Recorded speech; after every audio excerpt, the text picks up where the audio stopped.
ঘোষ, সুবোধ সরকার।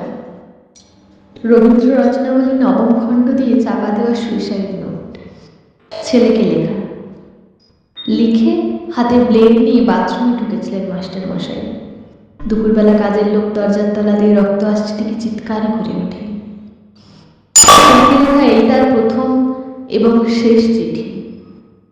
অরণ্য, আমি বিশ্বাস করি সন্তান পবিত্র জলের মতো, যদিও তোমার সঙ্গে আমার সম্পর্ক তেমন ভালো নয়, তবুও তোমাকেই লিখে রেখে যাই। গত 2 বছর তোমার মায়ের চিকিৎসা বাবদ আমার যত সামান্য সঞ্চয় আপাতত নিঃশেষিত। চিকিৎসার ব্যয়ভার আমি আর নিতে পারছিলাম না। জীবনে তোমার টাকা ছুঁইনি, মরেও ছোঁব না। আমি আজীবন ছাত্র পড়িয়েছি, কেন তো কোনো অন্যায় আমি করিনি। গত মাসে আমার স্কুলে এক অভিভাবক এসে ঝুলোঝুলি করেন তার ছেলেকে নেবার জন্য।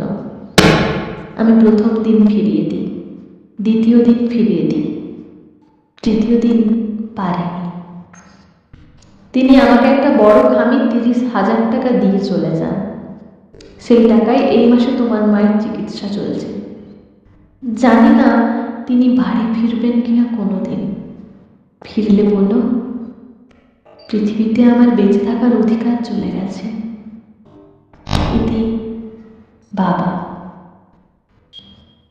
যখন সারাটা দেশ দাঁড়িয়ে আছে টাকার উপর, তখন রবীন্দ্র রচনাবলী দিয়ে চাপা দেওয়া একটা সুইসাইড নোট। হাসপাতালে গাছের তলায় গা ছমছম করছিল। এগিয়ে গেলাম সাদা কাপড়ে ঢাকা মাস্টার মশাইয়ের দিকে, একটুকু বেরিয়ে থাকা পা দুটোর দিকে।